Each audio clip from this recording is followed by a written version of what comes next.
So glad you could join this podcast. This is a little bit of a special series we're doing, just a two-parter, because the four of us on this have recently traveled to Palestine with their delegations. And so we wanted to share a little bit about that experience, questions we had, important things that we think you should know, and just give our reflections as humans, as church leaders, as people of faith.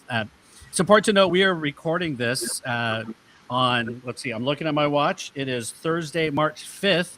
We are about a week into the United States attack on Iran. And so we are in the middle of a war right now. And so that is the context in which we are doing this. We also know that genocide continues to happen in Gaza.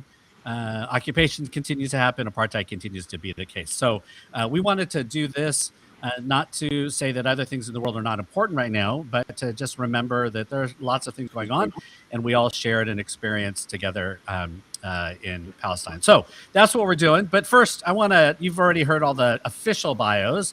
So I'm going to ask these folks to introduce themselves really quickly and tell us just a few things that are important to know about them right now. So I'm going to go with Jihyun. If you would go first, introduce yourself and tell us what's important to know about you. Sure. Jihyun Oh. I am currently serving as the Stated Clerk of the General Assembly of the Presbyterian Church USA and the Executive Director of the Interim Unified Agency, which hopefully will have a new name soon. I choose Fred. I just want to call it Fred. Yeah, we're just going to call it Fred. I am also fairly newlywed for the last year or so. So approaching my first anniversary. And so that's another thing that's sort of in my life. And also my brother is in New York and about to open a brand new restaurant. And so we're looking forward to that. Yes. Awesome. That's exciting. One of my kids is moving to New York oh, really? soon. So yeah. Ooh. But she's poor though, so she probably can't afford your brother's restaurant would be my guess. Anyway, all right, Tony, if you would introduce yourself and give us a few things that are important to know about you. Sure. Tony Larson, pastor at Trinity Presbyterian Church in Surfside Beach, South Carolina, where it was getting into the 70s here today. So we're starting to feel a little bit of spring, and the pollen is on its way. I'm enjoying being home for a week in between doing this work with CeCe of circulating throughout the church. And so I think there's not time for much else other than pastoring and co-moderating. The occasional trip to the bar to still play trivia with my Rogue Rev trivia team, but it's all good stuff. And I guess the most important thing now is I have to remember where I'm going to be next week for the next 15 days, because it's Florida, Pennsylvania, Nevada, Virginia with CeCe for about 10 hours, and then Louisville, Albuquerque, home. And so if I can just keep track of where I am when I am, we'll be doing good. Do you ever wake up in a hotel room and forget where you are? Yep. That, or when you do multiple hotel rooms back to back, it's very important you keep the key in the little thing that has the room number on it, so you don't just wander back to the number you remembered from the day before. I have done that where I've been on the wrong floor and I'm like, I could have sworn I was in 218. And I'm like, oh, no, that was last week. Yeah. Yes. Classy. That's dangerous also. Apparently, if you're just wandering into random people's rooms. CeCe, introduce yourself and what's important to know about you these days. CeCe Armstrong, Associate Pastor at St. James Presbyterian Church in Charleston, South Carolina, on the lovely James Island. And also doing this work with Tony allows me to be gone more times than not. I counted in January 8 nights that I slept in my own bed.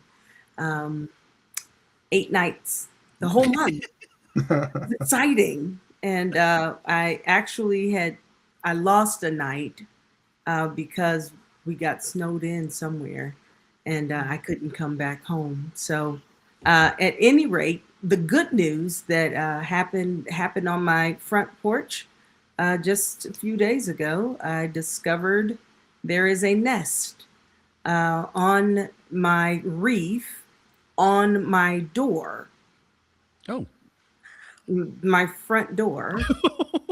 of my house in the wreath that That hangs is on the door. awesome. And at first, you cannot see it from the road. You don't know it's there. I heard chirping and I thought, wow, the birds are really thinking it's spring because, of course, it got really warm here. And then I discovered there's a nest. And then in an effort to try to figure out what exactly was going on, I used my camera and found 4 eggs are in the nest. So Awaiting. are you nervous about opening your front door now? Yeah, yes, we're not leaving through the front door. Right. So, and that's what I thought. I thought maybe the reason it was there is because I don't use the front door often. I'm in and out of the garage a lot. And so that's another door to the home. And so maybe that's why the birds felt comfortable to just make that their home. And someone else gave me a sense of peace and said, no, it's because the birds feel safe. There you go. Presence. So I'm trying to hang on to that, other than they thought my house was abandoned and made me since I'm never here. Well, the amount that the three of you travel, the people might think your houses are abandoned. the way that goes. For those of you that are not Presbyterian, so Presbyterians are like, oh my gosh, we got all three of these folks on board. For those of you that are not Presbyterian, all three of these folks, these humans right now, not only are friends of mine, but they're a big deal, just so you know. It's this particular moment in the life of our church to have the three of them on to just talk about a particular experience, but also just for you all to get to know them a little bit as humans. I'm really excited. So thank you all for being on the podcast. I'm really excited. We also want to thank, you've heard in the intro, that Presbyterian Peace Fellowship and the Palestine Justice Network are helping to sponsor these 2 episodes, the first sponsors of this podcast, by the way. And so we're pretty excited and grateful for their helping to make this happen. But let's just start talking about our particular delegations. Let's talk about your particular delegation. So Tony, CeCe, and I were all on the same one. So Tony, why don't you give your version of what we did, or of your delegation, and what was it about? Why did we go? Sure. Well, it was you were our leader, and it was a sort of, I guess we had hoped, we had intended to try to get Presbyterian leaders to go, and we got some Presbyterian leaders, and we got some other Presbyterians who are just members, or some, even a couple of Presbyterian adjacent people, but all folks who felt moved, I think, moved by their faith to want to go and to see and to understand what's happening in the place, to understand the historic roots of Christianity from a being in the physical space, but also to meet the people and build some relationships with the folks who are living in this context on a daily basis. Great. CeCe, that's good. Anything to add? I'm trying to think of, Yeah, I'm thinking that's a real good summation of who we were in that process. Yep. And also had a chance to meet with partners that gave us insight. I felt like I was getting insider information. The media portrays one thing, but our trip there was more of an insider's edition. And I felt privileged in that respect, and honored and humbled that folks were comfortable sharing their stories with us. Yes, and I think that's pretty good. We went. Our group was about 18 people, Presbyterian or Presbyterian adjacent. Some had left the Presbyterian Church and then kind of found their way. And actually, this was an experience that was actually brought them a little closer back to that with them.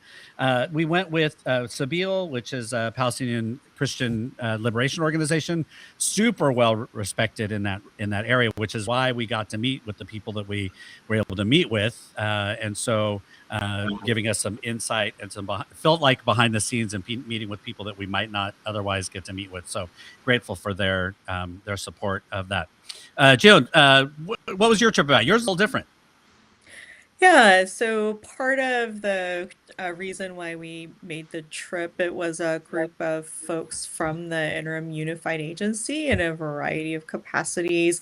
A couple of folks who our global ecumenical liaisons in that region, working with partners who had been working with partners for a couple of decades, building relationships and supporting ministries and learning about and connecting them to resources and relationships within the PCUSA.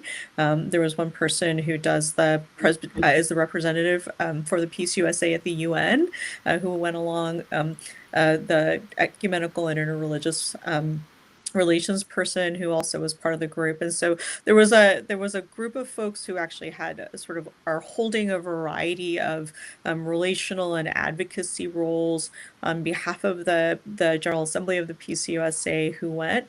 And we were there because our partners had really wanted our presence on the ground to and they felt like it was really important for us to visit to be a good reminder that they are not alone in their fight for liberation and their struggle for to be free, to continue to work for justice. And so that was part of it, was to be with them and to offer witness as well as witness alongside of them, and to also hear the stories of important and amazing ministry that they're doing, and to listen as they share with us how we can be better partners with them in the upcoming months and years. And so that was a really important part of the visit. And another part was actually attending and being part of the installation of the new presiding bishop of the Evangelical Lutheran Church in Jordan in the Holy Land. That. It was a really big Lutheran gathering where there were like a handful of us who were not Lutheran who actually got to be part of it.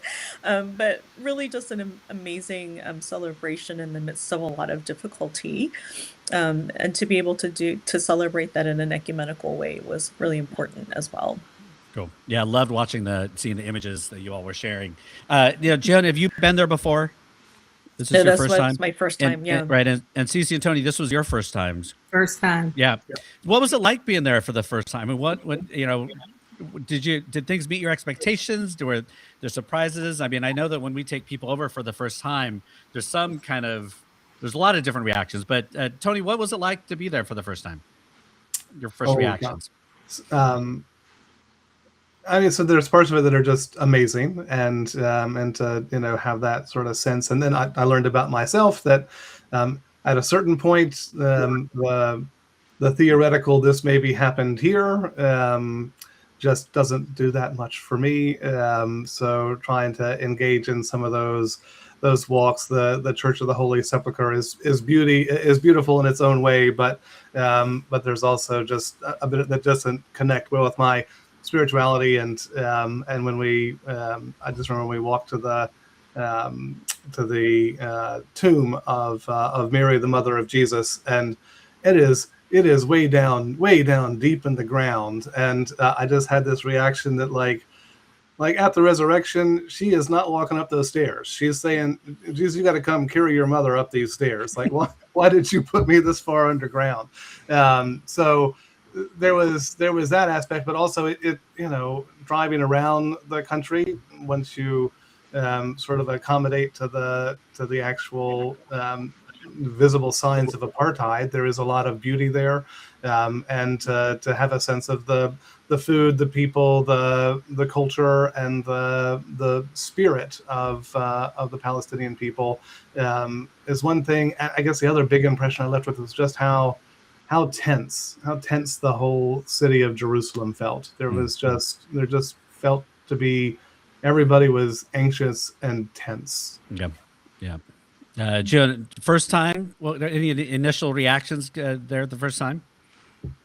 Yeah, so I think I really echo, I resonate with that tension that was everywhere. I think that sense of always being surveilled, always sort of needing to be careful. And, we were like Americans, right? And still feeling that. And for folks who are actually the subject of that surveillance, I think wondering about that heightened level of awareness all the time that people have to live with. I think that was something that just felt really like it. I felt it, right? Really deeply. Um, the beauty, I think, too, also for me was really striking in terms of the geography itself, even though it's right there. There's a lot of rainfall, but there's something really beautiful about the geography there. Um, Sort of a silly thing that I was like, oh my gosh, like why did I not know about this? Was actually the mint tea. The first time we went into a restaurant and we wanted tea, and they brought it out with like a tea bag on the side and then like a whole sprig of mint in the middle, or like in the hot water, and it was amazingly delicious. And I thought, like, why had I never thought about using my excess mint this way?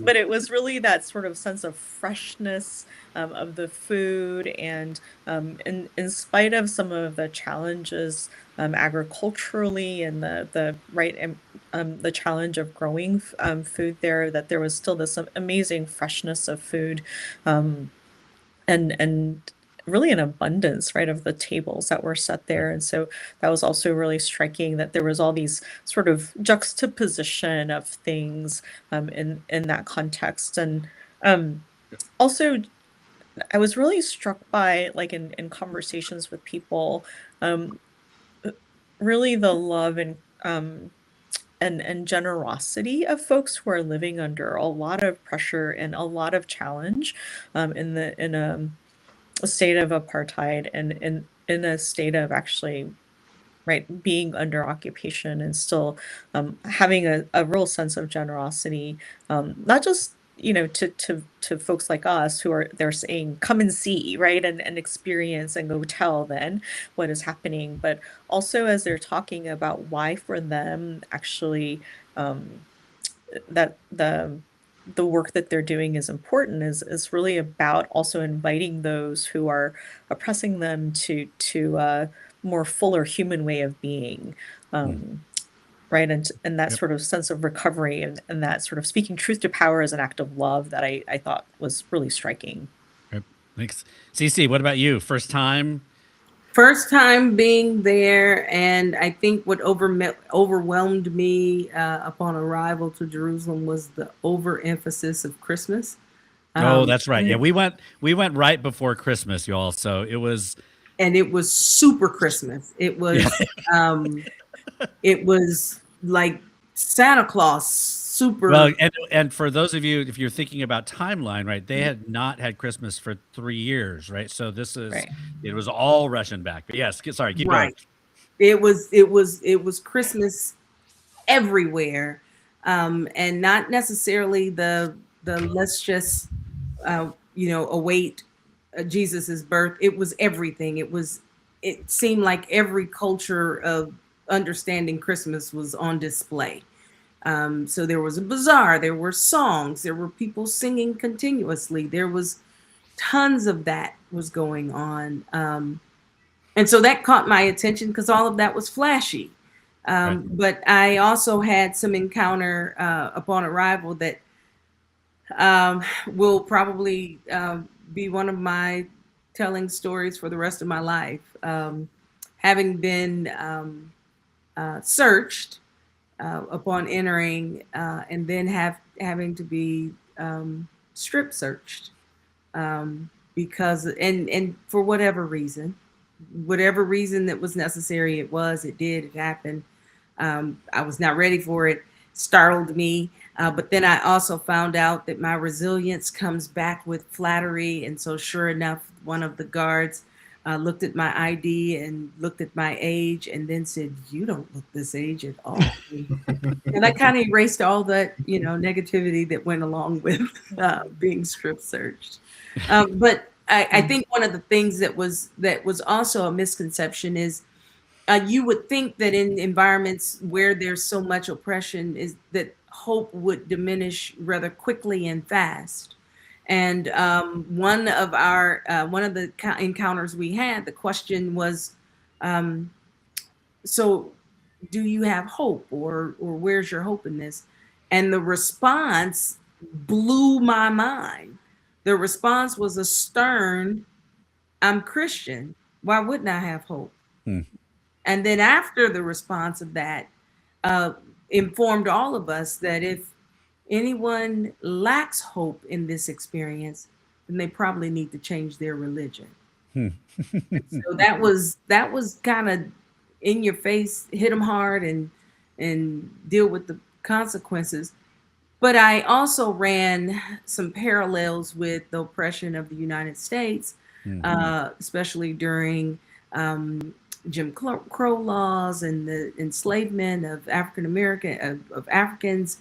During that, I could see and feel that tension that exists in those spaces and places, and I had not anticipated that. So that was kind of new to run into, to be in an environment where it was seemingly obvious or somewhat obvious that this type of collection for oppression repeats itself Yep.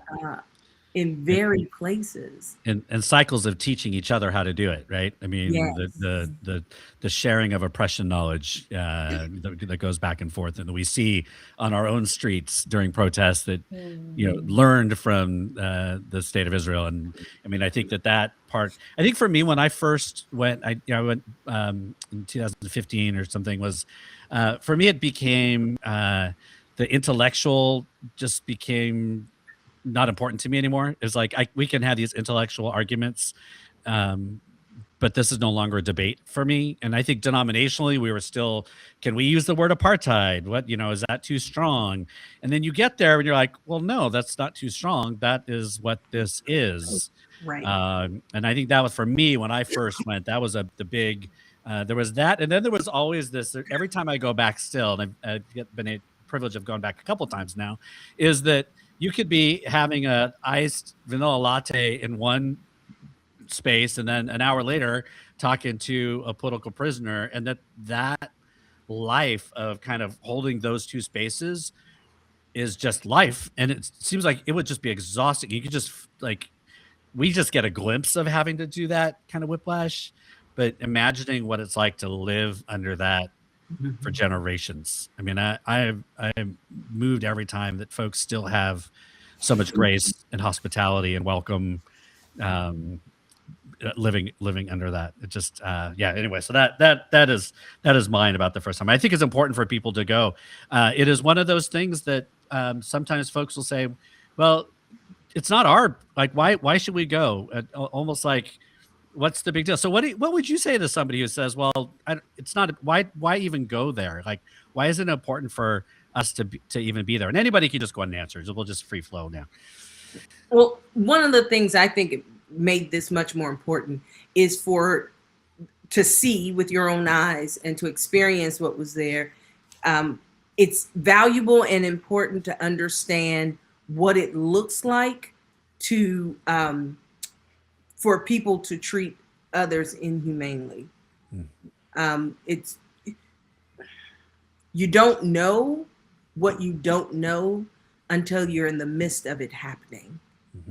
Some of the experiences that were shared with us, that just not treating a human like a human. But you won't see that in the media. You won't see that, you won't see the humanity of people. You won't see the humanity of Palestine, the Palestinian people, until you are in the midst of, wait, this is their property, and this fence and this line and this surveillance, that the water system went over one whole area in order to give water to someone else, but not them. Like to see that. And then for those in that space and place to say, well, this is kind of the normal treatment. You have to see that to understand that can't be normal, and yet this exists. Right. Yeah. Others, if folks are going to say, well, why should we go over there? Why visit? Why be a delegation? What do we have to say? Anything? So I would say, for me, I think, right, one of the things is, our Palestinian siblings, Christian siblings in particular, are saying, come and see, right? Mhm. Come and see.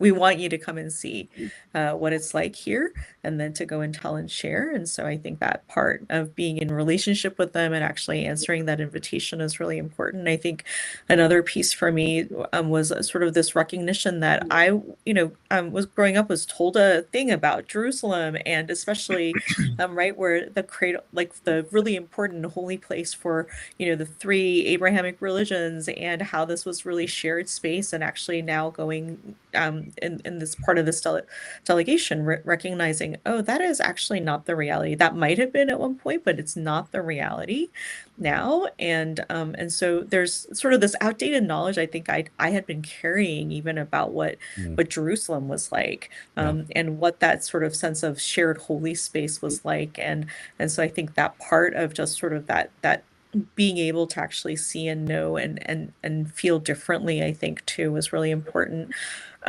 For me, I think an invitation to Koreans in particular, I think, would be for folks to go and experience and hear the stories, for me, that were really reminiscent of hearing about the Japanese occupation growing up. And my family, where I have older relatives who are alive and school age and beyond, and during the occupation, and to think about what that's like for folks to have done so in the Korean, the Japanese occupation of Korea for 35 years, and to imagine that it's more than double that length of time that folks have been living in Palestine, and in a particular state like that. I think there was that moment where of like, oh wow, like this really is that sort of, right, another parallel experience of a people, right, in that similar situation. And so I think that's really important. I heard a Korean pastor say to me at one point, I feel like as a Korean, I really should be standing with Palestinians, but I think from like a theological standpoint, I really struggle. And I would invite anybody who's feeling that way to go and experience that reality and that sort of shared human experience. Yeah, I think that's for me too. Is I think the invitation is so important. Because I think that there are places that I wouldn't go visit because I haven't been invited, and it feels a little saviorism-ish, where you're going to go over and like, I'm going to go and learn about you and all these kind of things without the invitation. I think that for me is really important. And then the other thing that just pisses me off is that Christians have helped to create so much of what's going on now, that I feel like it's almost my duty to be a different kind of Christian, to learn, to share. And what makes even more mad is my tax dollars are going to everything that's happening there. And you think about all the oppression that's happening. And every time I look at a camera or see a weapon, I'm like, you're welcome. I paid for that. Right. I mean, it's just this, so that like, when people will say, well, you don't go to so-and-so, you don't go there. I'm like, well, this is a particular context that I think draws, I know for me, to be there for a particular reason that's different than other places. So, yeah. Tony, do you want to add anything? Yeah, I would echo some of that. That one reason to go in person is that it allows you to see the empire that we're a part of from the outside, from the way that it does imperial things, and that look harmful, and because our tax dollars, our influence is so present there, particularly in ways that are harmful to Palestinian people, but also just harmful to relations between the various people that live there. The presence of Americans there who have come with an openness to hearing, who have come out of a desire to be in solidarity, is it was clearly important to the people that we talked to, that they had an opportunity to share with us. And you can do some of that, is possible through technology, but it's not the same as being able to be in the room, to receive the hospitality of tea and to listen to people in some instances tell you some of the worst things that have happened in their life, and be able to just receive that with empathy and prayer in the moment. Yeah, no, I completely agree. I mean, sitting in a trailer being served coffee, but talking about how settlers are infringing on people's land and people murdered and all this. It's surreal, but it's important for us to hear that we've played a part in that. Like, it just makes it so, like, yeah, we're part of this. And the fact that they're saying yes and still come because we know you might be different. Right. And so just really, really welcome that. Were there any particular things that happened or something particular that you saw that either moved you, angered you, hope? Was there any of the people you met or the places you visited that particularly struck you that you can think of right now? One of the things that warmed my heart the most are the children. And we met babies, and they weren't infants, they were toddlers or really young people. And even though they may not have known what their environment really was on the larger scale, they were still sweet, innocent children who welcomed play as a form of even resistance in that space. I refuse to call names and get everything wrong, but where we were, we had an opportunity there were a few children, maybe 5, 6 years old, maybe younger even, but they were playing and climbing on some of the fencing in the space that was there. And though our language barrier seemingly happened for me, play was still optional for them. And for me, that's where I kept feeling like, even growing up in the midst of this, you still have the innocence of this life that allows you to just be in the presence. And so that gave me hope when, on the very last day we were there, I got to be a tourist in my head, a tourist for about 4 hours. So I rode a camel, and then went down through there is evidence of this on the interweb somewhere. Yes. And then I also got a chance to go to the Garden of Gethsemane, and there I was taking pictures of all of the beautiful grounds that were there. And right below me there was a leaf. Now the leaf was good and no longer green. I mean, it was a leaf that had fallen. But for some reason, I felt compelled to hang on to that leaf, to say, this fell from a tree that my understanding of Christ may have walked by. Yeah. And at some point, that was some hope for me to hang on to. And with olive trees that are older than our country. Right. Yeah. Right. Yeah, that's others. Any particular people, things you saw, people you met with, organizations that strike you, right, that you want to lift up? I'll just say, so meaningful in a variety of ways. The understanding that I did not have, that the majority of Muslims are not allowed onto the Al-Aqsa Mosque compound, that they're denied access to that holy site, was it was just frankly enraging. And then to be in a space with a man sharing his passion for traditional garments and dance, and for him to just blurt out, "Oh, I'm sorry about the tear gas, but it just happens, and the children are used to it, and so it doesn't even faze them anymore," right? How do you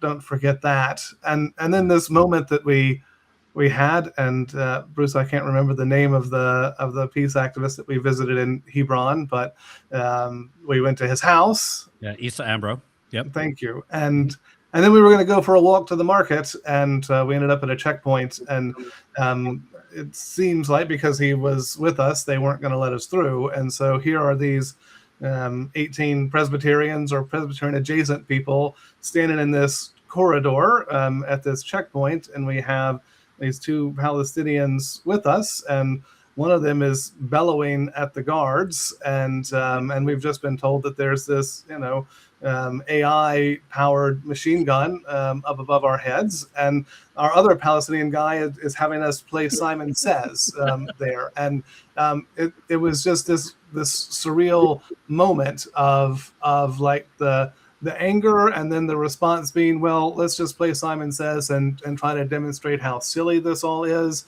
in a moment where it felt very uncomfortable and and very and then we ended up having to walk back through this market to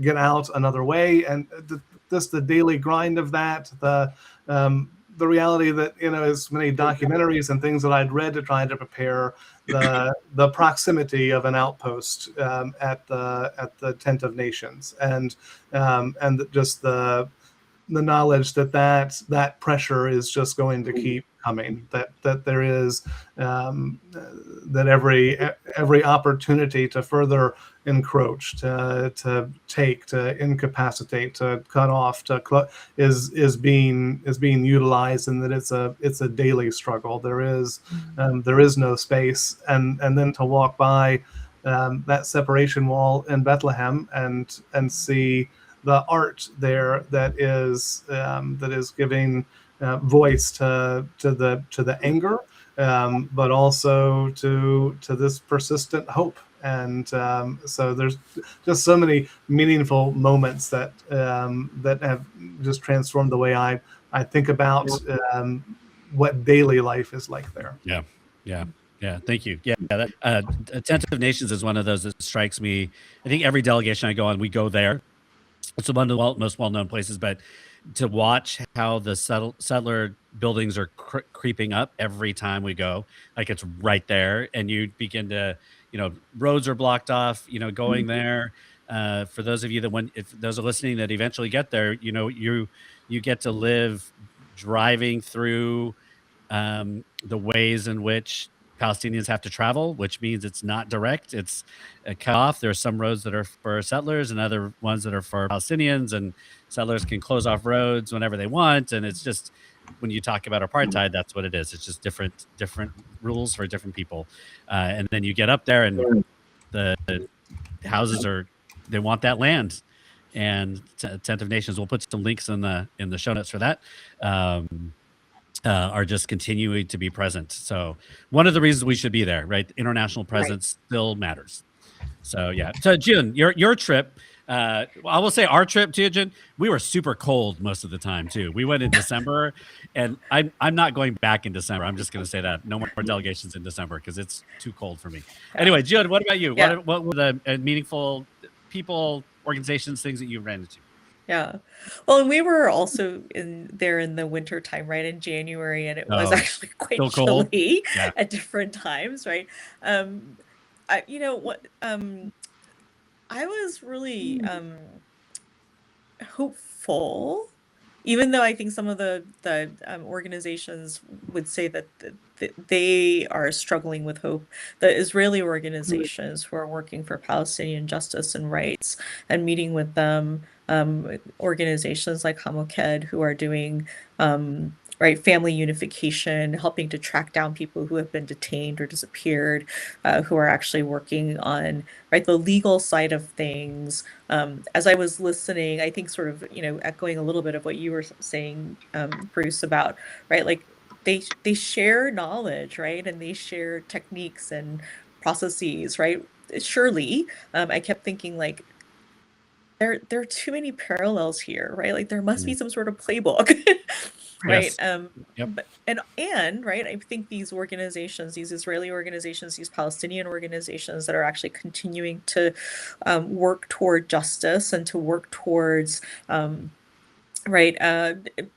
freedom and wholeness for all folks, and especially for Palestinians who have been living under this occupation for so long. I think even though they felt like at times they were struggling with sort of finding that space of hopefulness as they're watching more people immigrating out, for example, and the folks who might actually be part of the resistance actually leaving the region, that the fact that they have persisted in their work and they continue on, that faithfulness, I think, was something that I really had a lot of hope in. And also that sense of, oh, you all could teach us some things about how to do this for the long haul and continue to persist and resist, right? To continue to do this work, even when it feels like you've been doing it so long and it feels like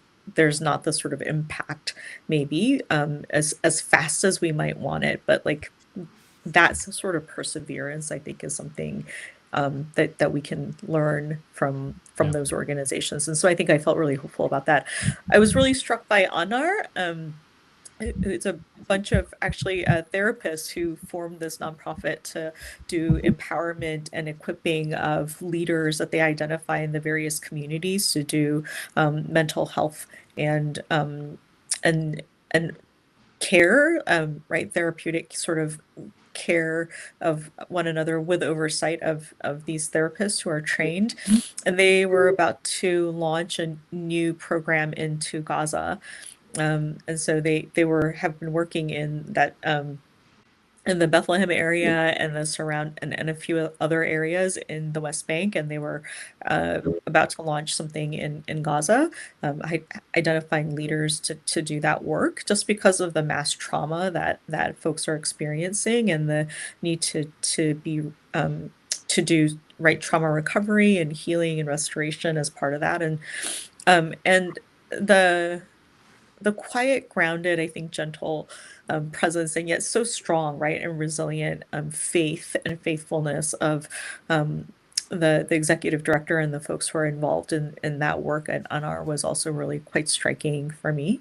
There was a trip that we took to one of the sites where we had to do a couple of checkpoints to get to the right the to the mosque side of things, and then to the sort of synagogue, right, and to sort of go back and forth. And there was a lot of military presence there, young people who were in military service, and I watched them walk by, and I and had seen one of them interact with our tour guide, who Palestinian tour guide who was there, and also with us, telling us that we couldn't stand on a particular point in the sidewalk and for us to move because we couldn't stand there. And we're like, we're just waiting to go into the mosque. Like, we're just here waiting, right, for somebody to use the bathroom and come back. And we're told we couldn't stand there. She spoke really quite harshly to her Palestinian guide. And as I was watching a group of young people who were in their military gear and walking alongside, I thought, wow, like if you spend a couple of years being formed to be able to talk to whoever, right, the Palestinians in a particular way, and you are given that sense of power over them, right, that's a really strong formation that you're going through at that particular age, and that can actually shape how you interact, right, for a really long time, right? Either that, or that, like I was at that point, I think I also heard about the suicide rate among, right, Israeli young people who had actually gone through military service, and because of the things that they had seen, because of the things that they had experienced, that suicide rate was also quite high. And was really struck by that. Great, thank you. I mean, I want to ask you about a few things that you might have seen, just to give some folks who haven't been and may think of going, but just as your experience. So let's talk about the military presence. What's anything that struck you about that interactions that you or just reactions to things? I mean, we are pretty cool with our delegation, no interacting. Like, this is not our time to try to make friends. We do not interact. And I've gone on delegations where people didn't listen to that, but we really tried to do that. But for you all, what were your reactions, your experiences with the military as you saw that? So just go, anybody. I just remember being the afternoon that we CeCe got on the camel and we had our tourist day, and we walked down from the Mount of Olives and followed the Via de la Rosa, and then we got back into the old city and we're walking past shops and whatever, and I think, was it pomegranate juice? Stopped to get that. And then I turned around and there were 4 soldiers who had just decided to pick a Palestinian man out from the crowd and just begin to search him and interrogate him right there in public. And it was, most people were just walking by like there's nothing to see here. And to me, there was an intensity and a rising tension there that said, no, there's really something to see here. Right. Yeah. I mean, I think one of the pieces that when Americans go over, we see that, and our reaction is we're going to do something, right? We got to and whereas I think folks there know that if they do anything, I mean, who knows what's going to happen to them. And this is just kind of way of life, right? I mean, I think there is and just knowing that could happen at any time. I was there. I was one night, I went and took a walk, and for everybody, you feel totally safe walking around East Jerusalem. But I was on a walk late last night, and this guy was just driving, got pulled over and then 30 soldiers rushed the car, pulled him out. No one around. You could tell it's like, this is just normal. This is because they can. They're going to just harass you. But watching that happen multiple times is just like, oh, and having to live in that. Anyway, so others military connection that you saw, things you noticed. Well, those experiences were re-triggering and traumatizing for me, especially with how things are done with persons of color in the South on a regular basis. And, driving while black is such a crime, that kind of stuff. So all of that was very triggering for me. But one of the things that I noticed that just caused my whole spirit to be deflated was that there were military dressed individuals. And I think in conversation with Omar, there was told that every young person had to attend a year or so or something like that, be a part of the military. That's just how it is. That's everybody has to do it. But alongside them were individuals who were not military, dressed as military, and had major AK-47s. Yeah. And all I could think in those moments were, if you just feel like shooting anybody, you just could. Like there was no military code for that there was room for just rogue folks to be a part of it. And of course, when I'm thinking and seeing this action, I'm also now just kind of looking back at the States and how all of a sudden, anyone can be a part of ICE. That's right here, and how they can just be rogue. And so, that's all still very triggering for me. Yeah. And young, right? We're looking at some of these soldiers, and they're babies. I'm an old man, so they're babies.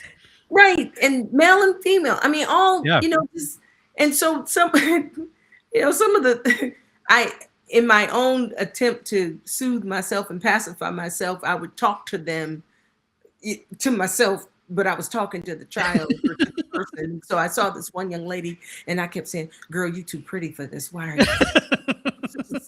Don't do this. You shouldn't be here. You're so pretty. I'm just whatever. But it was helping me kind of calm down, because what else were we gonna be able to do other than just witness it and see it? I mean, you felt. I mean, when I go, it's like you have no power, right? When you're there, the power is completely theirs, and it's. I mean, our passports in some places kind of protect us, but that's even getting less. But if you're a Palestinian, you just know that anything could happen, and there's going to be no ramifications. And so you just are like, okay, this is because they can. Yeah. Jihyun, anything about you? Did you all see a lot? Did you see a lot of military while you were there? Yeah, I mean, we saw folks who were right at the checkpoints, and then at the sort of encounter with a younger group of folks who were just passing through, doing shift change, right, standing at stations, and that sort of thing. But it was really, I mean, it was interesting because there were certain places where we went, and I guess maybe this was actually like a little glimmer of hope in the midst of all of it, but where like the Palestinian guide, the driver who was with us would say, "Oh, it's a really good sign that that person actually spoke Arabic to me, right? That military person actually spoke to me in Arabic and had learned it, and instead of actually making us speak Hebrew and stuff like that." And so like there were these individuals really, right, who were trying to connect across these real divisions, but really the rest of it really was, right, this really divided way of living, and young people actually conscripted, right, for mandatory service, for to try to enforce all of that, and really then forming them in that process. And also I think there were places where I thought, well, like there could be more life here, but I think because of the ways that you've actually set up these blockades and these, other physical barriers, not just people, but physical barriers, as part of that sort of military way of right being in this space, that actually created these places that were eerily quiet in places, and really devoid of life, and that was also really striking, right? And then also watching then the police force, speaking, CeCe, about some of the sort of right parallels in terms of, and I think the ongoing conversation in our country about, right, are there ways in which the police actually see themselves as paramilitary units, right? And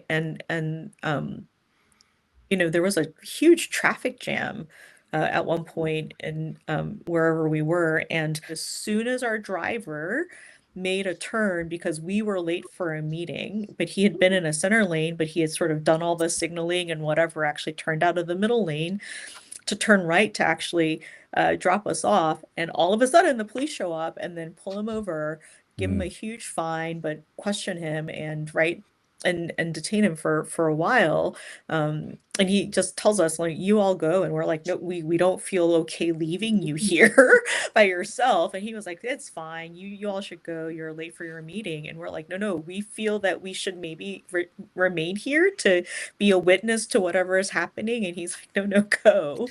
And we saw him the next day, and like he had been, given this huge fine, but they had been there not doing anything about the traffic. So clearly this isn't about, right, sort of order in that moment, or actually like, right, aiding with civilian life, but they were really quick to pull over a taxi driver who was Palestinian, right? So because they can, right? I mean, I think because there's they that can, whole, right? they But they were not doing a public service by leaving us all stuck in that traffic jam when they could have done something. Right. Well, I mean, oh, go ahead. As we were in Hebron, as we were walking around to find a different checkpoint, we got stopped by soldiers and made to present our passports, and our guide from Sabil, Omar, then looked down and saw that there was a bullet on the sidewalk, and then felt the need to make sure that the soldier knew that there was a bullet there and it wasn't ours. And his response was, "No, we have plenty of bullets." Like there was an edge of kind of humor, but there was also a tension to it. Like, this is how things get started. We walk away, and then they say, "Oh, there's a bullet there," and it leads to something else. Like, just that sense of nothing. Things can just be simple, or they can get complicated really quick. Yeah. And watching our Palestinian leaders interact was, I think, it was disconcerting. It was, discombobulating for Americans to watch this, because how we might do it, or we expect them to react. I mean, that whole, we were sitting at that checkpoint, and Omar says, "Let's play Simon Says." Now, I was not going to play Simon Says, but he just had us play in the as they're basically reminding these folks that you do not get our humanity, right? We still, you're not winning this. And so I think there is that whole bullet on the ground thing was hysterical, but it was also like, you just knew it was also edgy, because they had just got a call to check us out, right? I mean, it was a very interesting kind of testimony. Let's talk about checkpoints. So checkpoints, what did you learn about them? What do you know about them? What would you tell people about them as you come back?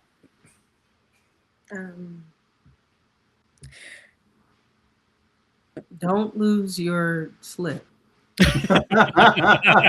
Okay, everybody, that was an inside joke because I lost my visa slip and got us in trouble because I didn't think they'd care, but they did. So anyway, yes, don't lose your slip if you go over there. Thank you, CeCe. Yeah, I mean, you go through these checkpoints. Whenever we're going to go on a day trip, we always tell people go to the bathroom beforehand.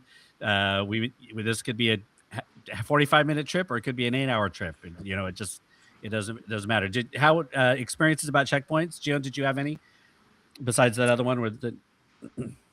Yeah, I mean, we had a couple of things. One direct, thing, and then an indirect.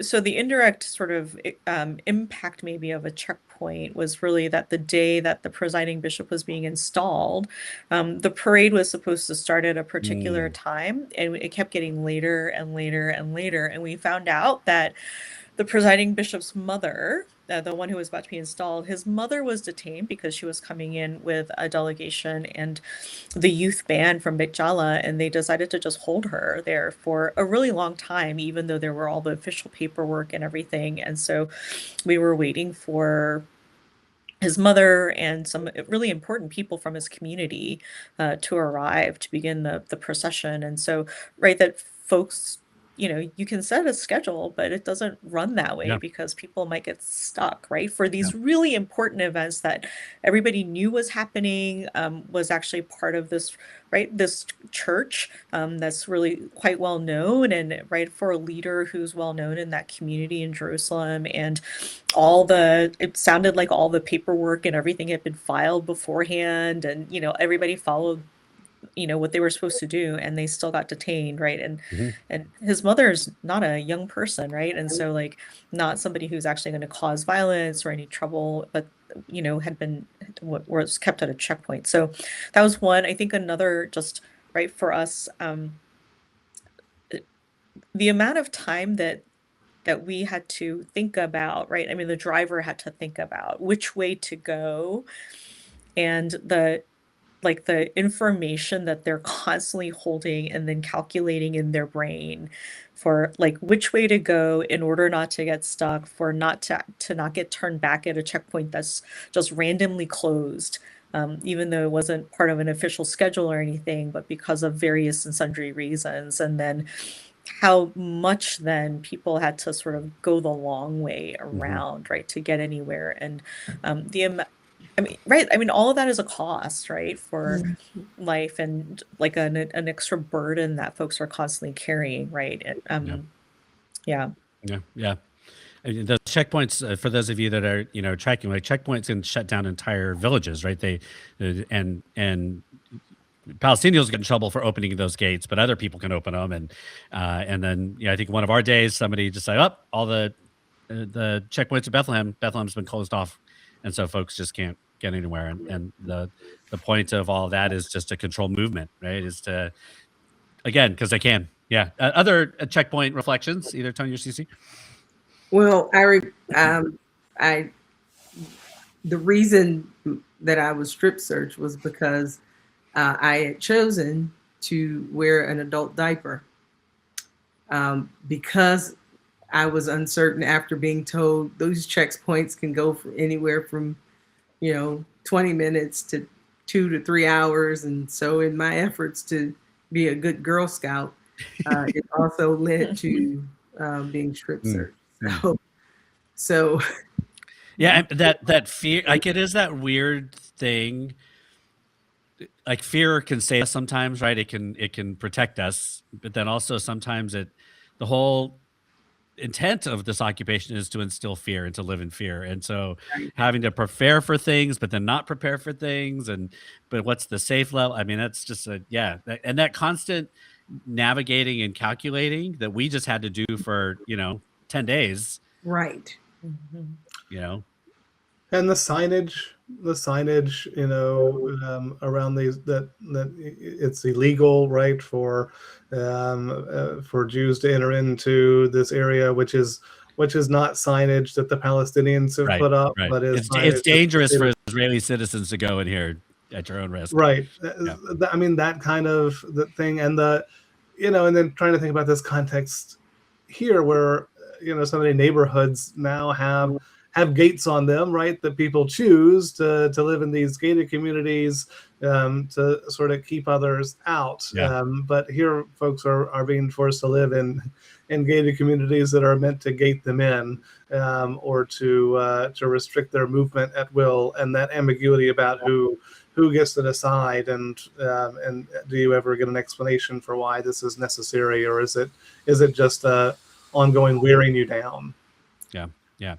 I got one more, and then I'm going to ask you to give a message to the church. So what about, we hear a lot about, we see videos and everything about settlers, folks who have been in a variety of contexts, who are brought in to create settlements, homes in occupied territories. As we know, international law has said that these are illegal, but they continue to build, and there's walls being built up and all of those kind of things. What did you learn? What did you know? Were there misconceptions? What was your experience about learning about settlers while we were there?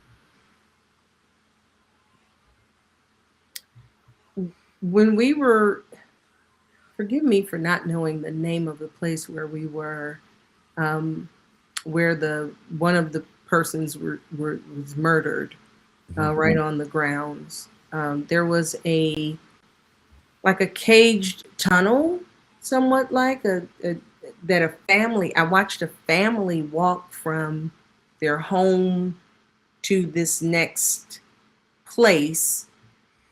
They were settlers. They were sent to live in that home and as a family, and so it was. I'm maybe projecting, but it was. I believe it was a father, his wife, father, mother, and a child, and they were walking through that area, and the Southern hospitality that I have grown to accept and love, where even if you don't like each other, you still throw up a hand and say, "Hey," that didn't happen. And there was this walking, and it was, for me, watching them deliberately not encounter others while walking through, just set a very tense tone for me in that space. And so settlers seem to just walk in ownership. Yes. Just because I can, like you said earlier, because I can, but there's this sense of ownership, and that all of you who see me walking are just flies on the wall. You just happen to be where you can see me. Yeah. I mean, just walking around the old city, right? You're a little more aware of people that aren't going to move for you. I mean, some of us are used to figuring that out in the States, but I think for some people that's not a norm. Yeah, that people will move for them. But here you're like, oh, they're not moving. And you choose, right? You choose. Are we bumping shoulders, or am I moving out of the way? Right. I mean, there's this, that ownership of the space is really intense. Yeah. Other settler experiences, things you learned, misconceptions, or affirmations. I've got one. I'm gonna go get my prop for it, though. I'll be right back. There's a prop. I didn't tell people to be props. We are on video, and there's a fourth visitor. I don't know the name of our other guest who has taken comfort on the couch. John Calvin. No, that dog is not named John Calvin, is it? Yeah, the cat is Martin Luther. I think the dog is Martin Luther, and the cat is John Calvin, or vice versa. Oh my gosh, no. But Tony. Yeah, Tony. Well, I guess for those of you who don't know the four of us, if you had to guess whose pets were going to be named after theologians, it would be Tony. It would be Tony. Yeah. We love you, Tony. Yeah. I mean, anyway, so let me ask, while Tony's getting props, I am now super intrigued about what is going to happen in a moment. But where did you see where did you see liberation happening? Like, where did you see resistance and liberation? It was like, oh, this is happening right here, right now. Were there moments you felt that? The dancer. Ah, Dance as dance Anna. as resistant. Anna. Dance as resistance. And so he taught us a dance. So y'all know I was all in my own personal heaven with being taught a dance, right? Because line dancing is my thing. And so I was like, oh, I got this. And so Yeah. I'm all over that. But then he danced for us. Yes. And after being taught what some of the dance movements, how they were formed and how they developed and why they were what they were, like there was one move that he did with his hand that just kept dropping. And he said originally that was picking pomegranates. Yeah. And then it turned into throwing bombs, throwing rocks. Yeah. Throwing rocks. And I thought, whoa, Yeah. what a change. But it was dance as resistance. And that was very powerful. Lots of art as resistance. Yes. That was really, really good to see. And then the one artist had a jump rope on the ground. It was a living piece of art, and it was a jump rope, and there was a cylinder block in it. And she said, let's play.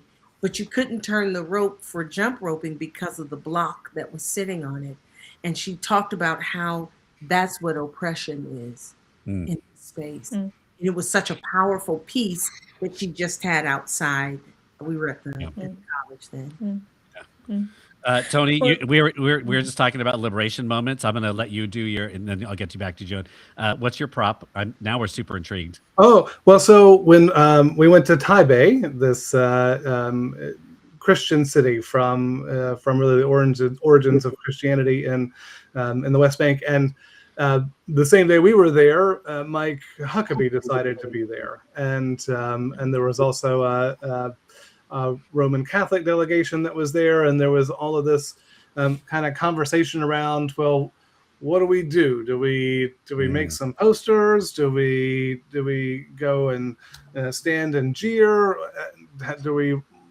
And the response from the community was, no, please don't do that, because provoking that will just, there'll be repercussions for us, right? After Mike Huckabee leaves, after you leave, the settlers will come through, and as they frequently do, and maybe it's start fires, maybe it's harass, but the threat of violence, right, at the end of the day when that international presence was gone, and so that went over pretty well with our group. The other delegation was there. They were still a little bit feisty. They wanted to do something, but they also, in the end, listened to the community there. And so, but just sort of sitting with that, knowing that was happening, and then the last thing we did there was we went to a distillery there, and so the thing that I brought back from that is hopeful, that is liberative,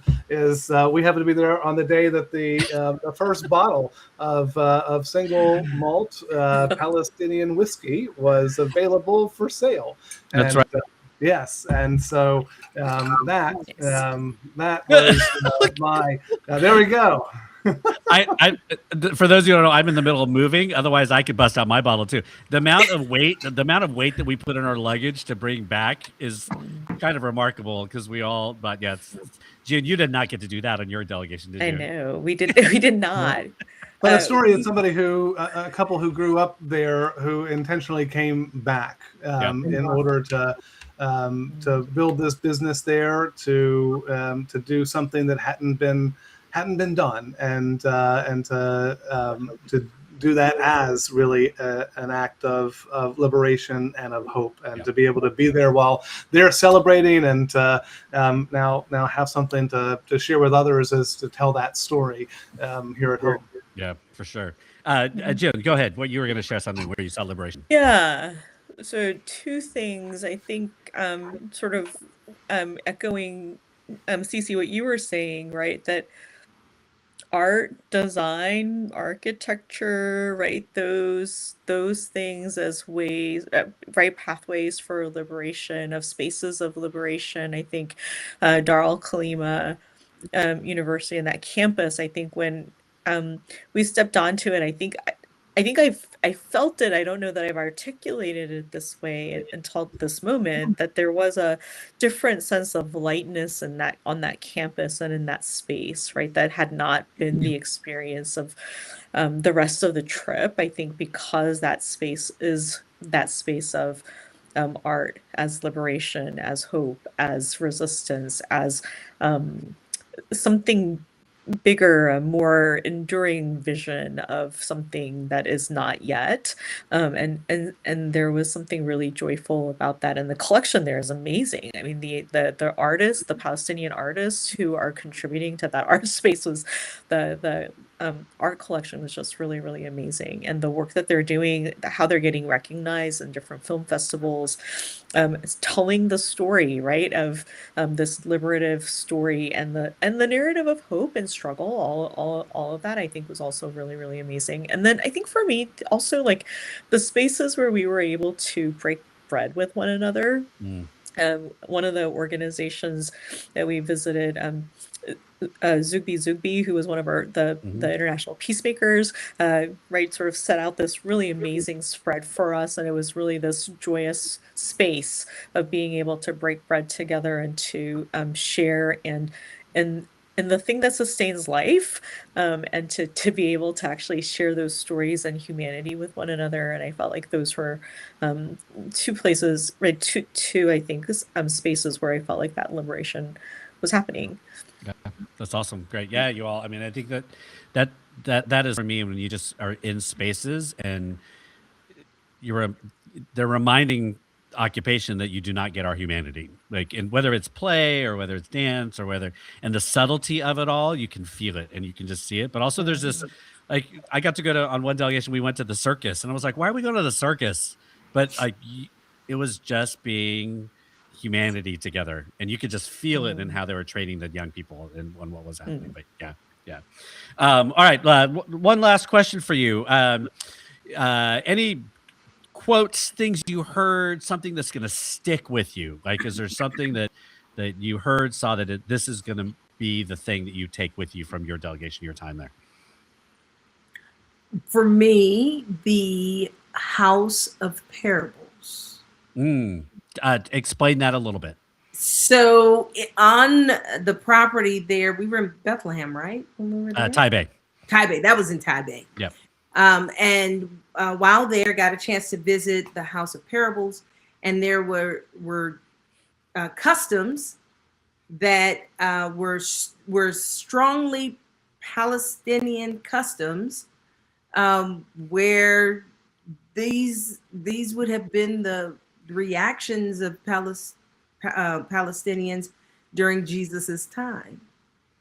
And so we learned by walking into this home, all the parables, y'all, that we've been taught to imitate, and the story of Jesus's birth, and in the inn, and there's no room in the inn.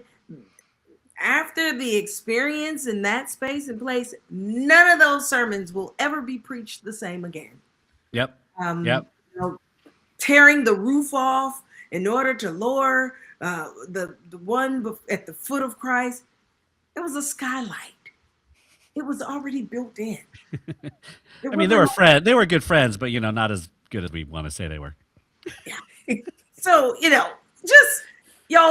so all the parables, all the story, all the stories, the Christ stories, they're all you will rewrite them with new eyes if you go and see for yourself. You will hear, see, feel the scriptures differently, having walked in those spaces and places. Like Tony said, when we went to go see Mary's tomb, there's no way.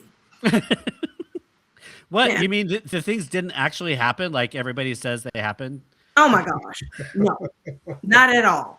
But so we ended up, I had to sing the what is it? The Eye of the Tiger, trying to come out of that tomb up the stairs in order to make And I just and I'm taking off running and going up the steps because there was no way. It's just crazy. But you know, worth every bit of it. And there was even a house of all nations.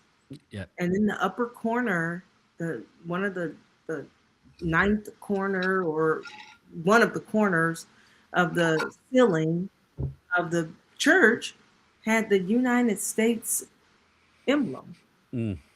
Yeah. And I just found that to be crazy. Yeah. Yeah. Yeah. All right. Other folks, anything that is the thing that's going to stick with you from your time? So I've shared this in a few spaces where I've been invited to talk a little bit about my experiences, including, Presbytery sort of mission committee meetings and things like that. But, when we were there, as we were asking about ways that we might be better partners and stand more effectively in solidarity and witness with our partners, the things that they were sort of pointing out were, to remember that, yes, all rights speak for up for Palestine and the suffering that's happening there and the occupation, and also like do your democracy work. Yeah. Right, because that's really important, right? And do your climate justice work, because that actually is standing in solidarity with Palestinian farmers who are having to figure out how to farm when they can only get to their land once a year, maybe, right? And are trying to think about sustainable farming and feeding people and, right, having enough to eat when climate change is happening and things are harder and harder to grow. They're one of the groups, the Israeli organization Hamoked, actually said, well, do you all have a policy on death penalty? And I said, actually, we do.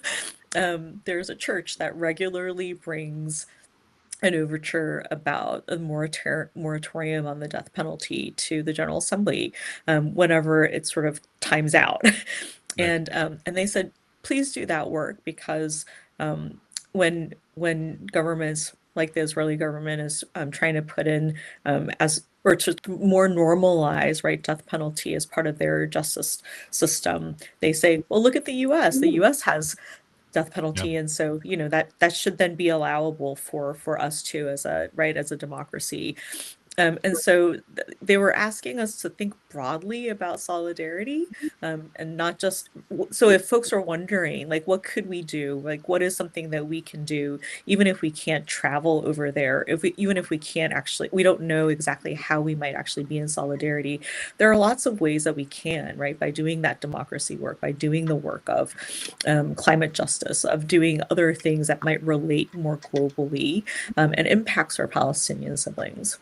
All right. Great. Thanks. Tony, what about you? What's the thing that's sticking with you? So I'll lift up these two things. One, that at least amongst the Palestinians that we talked with, they know who the Presbyterians are. They know who the U.S.A. is. They know about our ongoing, sustained desire to be a partner there for peace, for solidarity, and for hope. And sometimes it feels like we're so far away, and in a time when it feels like we're doing a lot of managing institutional decline, and we're going, oh, woe is. In other parts of the world, they're just really happy to know us, and really glad for our partnership and friendship, and that's always encouraging to hear. The other question that I kept asking in various spaces was, what is the presence of the American church like here broadly? Is it helpful, and we were at the Lutheran church in the Old City talking to somebody who works, is it with Amnesty? And she just kind of rolled her eyes and said, "Oh, you Americans, you Americans, and your need to continue to do this theological innovation. And I don't know what it is about you Americans, if it's just the vastness of your prairies or what it is, but we're here where Christianity started. We're where it's been from the beginning, and we're just tending. We're tending to the sites and the places, but we're also just tending to the people, doing the things, the caring for the least of these. And you are out there inventing these things like rapture theology, and I just, that keeps coming back to me this week, as we're in the sixth day of this war, and at some level military leadership are telling our soldiers that this is about provoking Armageddon. This is about the rapture and the return of Jesus, and just what work we have to do theologically in the church to try to engage that conversation in a way that might help us see how unhelpful that is to the people who actually live in that place. Yeah. Oh, yeah. I mean, I think mine on this particular last delegation, when we were at Al-Aqsa, we had a tour guide who didn't hold anything back, and it was great. Reminded me of how many people reminded us that we are already living in authoritarianism, and that they were worried about us. Like, and it was just, like, you're not sliding into it. You're already there. And I think that many of us probably trick ourselves into thinking we're sliding into something, and like, no, that was the one. But he said this one thing. I remember telling you that when he said that this is the cemetery of empire. This is where empire comes to die, and I will never forget that. That this is where empire comes to die. It was like, yep, that is what is happening. You can just feel the grasps of it. But yeah. All right. So thank you all. I'm going to shift gears a little bit as we kind of close out our time.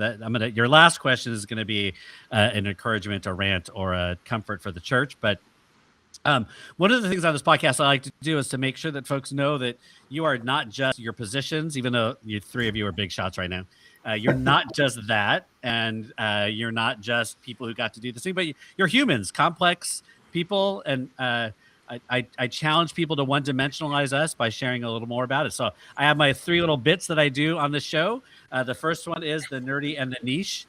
So you have to share something that is super nerdy, or something that is so niche that people would not know about you. Like, they'd be surprised to hear this about you. So, and just remember, this is going out for the world. So, just share appropriately. All right, CeCe, you're up first. Nerdy and the niche. What you got?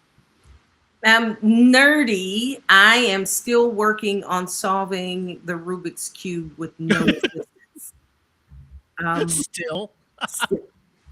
So now, granted, I could always go online and find the solution and figure it out and work it out, but I have deliberately and on purpose not done. Are you close? Yeah. Oh, okay. I got one more layer to figure out the pattern to navigate.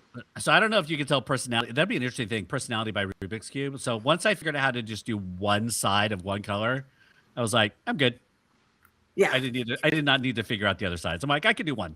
That feels good enough. Yeah. I'm a 3 on the Enneagram, if anybody wants to guess. I've been working on it since 6th grade. So oh my gosh. That is perseverance. You persistent.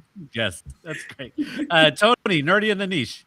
What do you got? The nerdy. Well, I'll just say that my my Pokemon Go game is suffering mightily during this year and a half of serving. Occasionally, I get to pick up cool new Pokestops and airports and the places I visit, but most of the time, I'm just too busy to even open it up. And sacrifices we moderators make. I just miss playing the Kalos tour. So that's the nerdy. On the niche side, something you wouldn't necessarily know about me is the very first wedding that I officiated as a pastor became the subject of an episode of Dateline, a small part of an episode of Dateline.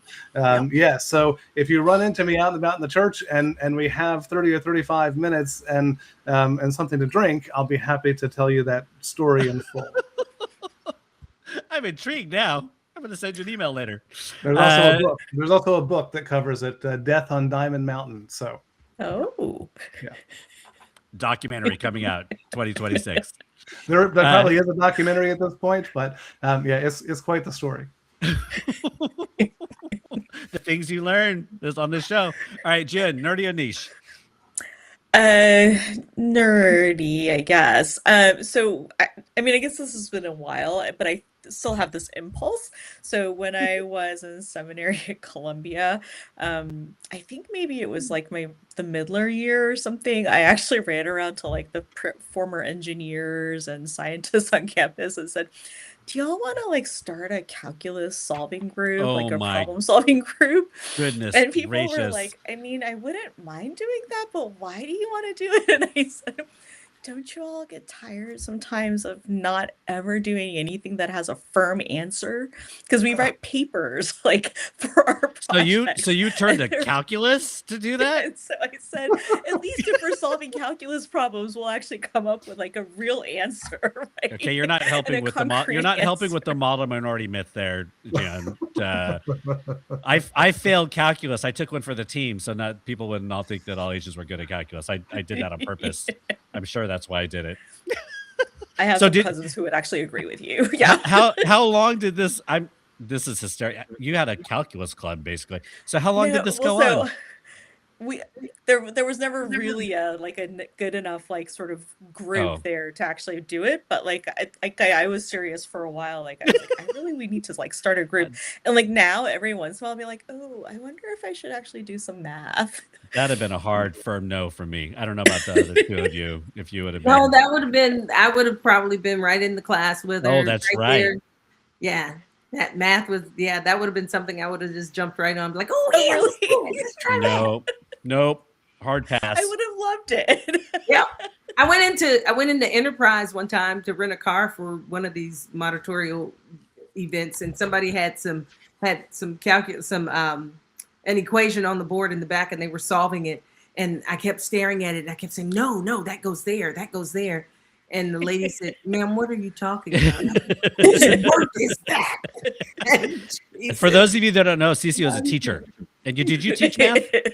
I taught mathematics. Yeah. High school mathematics. Nerds. Love my nerds friends. I love my nerd friends, but good Lord. While you were gone, Tony, we're also teasing about your nerddom, churchiness and your pets. And that if any of the four of us were going to name our pets after old dead white theologians, it was going to be Tony. Yes. Well, Martin Luther is just chilling back here. John Calvin probably won't wander in tonight. I love it. Okay. All right. Your next thing is sights and sounds. So what are you listening to? What are you watching? What are you reading? You can do all of them. You can one of them. Just what's going on in your, and we'll start. Tony, you're first. What are you listening to? What are you watching? What are you reading?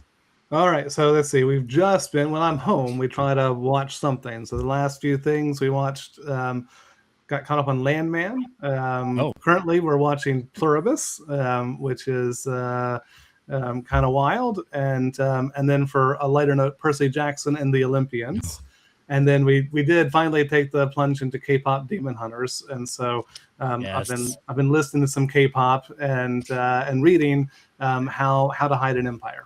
Oh, ooh. There you go, from Demon Hunters to How to Hide an Empire. Okay, awesome. June, what are you listening to, watching? What are you reading? Yeah, so watching Percy Jackson also. Oh my gosh. Also Lincoln Lawyer. Oh yes.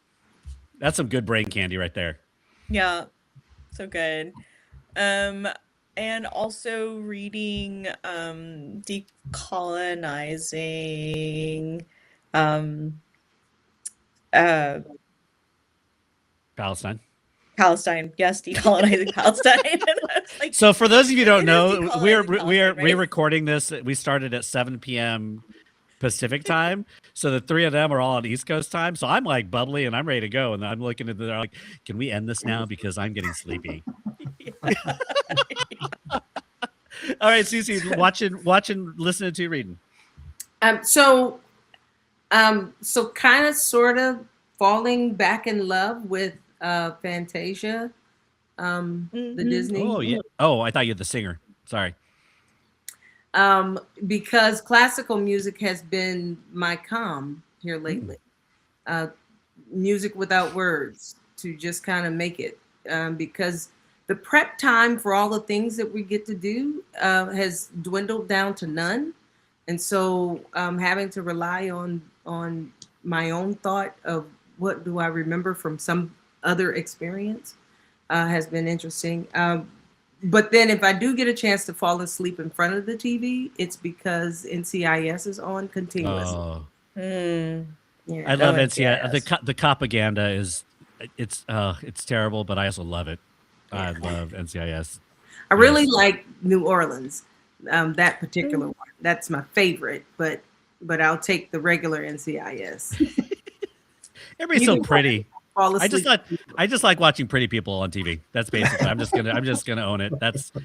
I'm like, is everybody beautiful? Sure, I'll just watch that. Yeah. I'll tell you. So what? Well, Tony, what do you? Oh, we already got you. Sorry. Do we get ready? Yes. See, now it's late for me. So what I'm listening to right now is I have fallen in love with the new Bruno Mars album. Oh my God, that thing is on repeat. Really? It is cranked up. It is everything you want from Bruno Mars. It is great. It is the what I'm reading, when I'm gonna start reading, I'm going on a trip tomorrow. I got the new book by Francesca Albanese, who's the from the UN, and so I'm gonna start reading that. And then what are we watching? We are watching. We subscribe to BritBox TV, and so we are watching all these like Return to Paradise. I don't know why English TV is so much better. I don't know why. But anyway, so that's what we're watching. I'm trying to think if there's any brain can't even watch that. I don't think so. And Night Agent. That's the one I've been watching on the side. Yeah, on my own. I have not seen the new season. Yeah, it's all excellent. Anyway, all right. Your last thing before I let you all go is this: listeners for the church.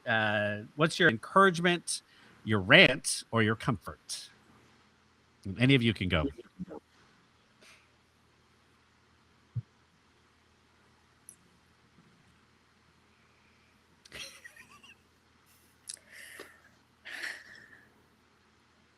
Mine. Oh, go ahead, CeCe. You go. No, you go. Well, my encouragement, which is also a part of my rant, and in a sense offers some comfort. So it's all of them. Train your replacement. You are not going to be here always.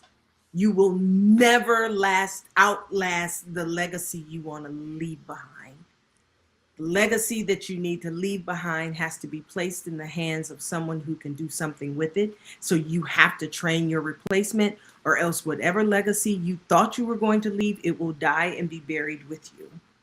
So please, by all means, train your replacement. Quit thinking that you are the only individual capable of doing whatever gift, call, job, responsibility you have. As a session member, as a leader, ecclesiastical leader, as whatever you are, train your replacement. Please train them, and then let them flourish in the gifts that they have, so that things can be made better. Amen. All right. Mm-hmm. Tony, comfort, encouragement, or rant, or all three? Or all three. Well, so if I had to rant, it would be I wish we Presbyterians would stop pointing out how much smaller we are, and making that the first thing we say about ourselves, because to tie it back to this trip, is clear that who we are as this flavor of the at least 36 flavors of Christianity is important, and we're peculiar, we're quirky, we're not everybody's favorite flavor, but the ways that we show up in the world really matter, and the work that we're doing does have impact, and when we stop being beholden to the image of what we once were, and start focusing on who God is calling us to be and where the Spirit is leading us, I see amazing things happening all the time. And so that's the encouragement. Pay attention to the way that the Spirit is calling you and the particular place that you have been placed in the church, and follow that with boldness, and we can write new stories. We can dream new dreams with God, And my comfort is that that leaders like the four of us, that I get to serve with leaders like the three of you, and the leaders that I run into in our mid councils and in congregations, that we have just such phenomenal, gifted people in the church, including these three conversation partners tonight, and that gives me great comfort. Great. All right, Jen. Yeah, I think sort of echoing some of what's been said already. I think in this time, in the last few weeks, I've had conversations with people who say, for this particular age that we're living in, it almost feels like the Presbyterian Church was sort of made for this time. Right, and this was in conversation about training AI models. We have so much documentation that we could really easily train a lot of AI models to be helpful for us, right? And somebody said that in a conversation. In a time where there's authoritarianism and populism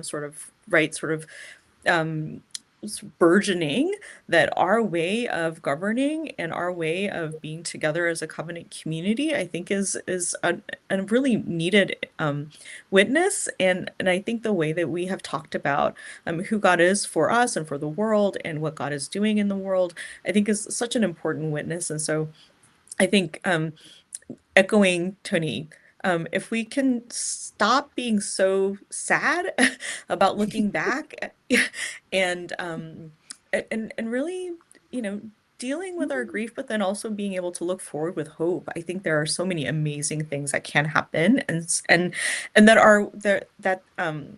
that there's something really good about what we can be as part of a larger body of Christ in the world.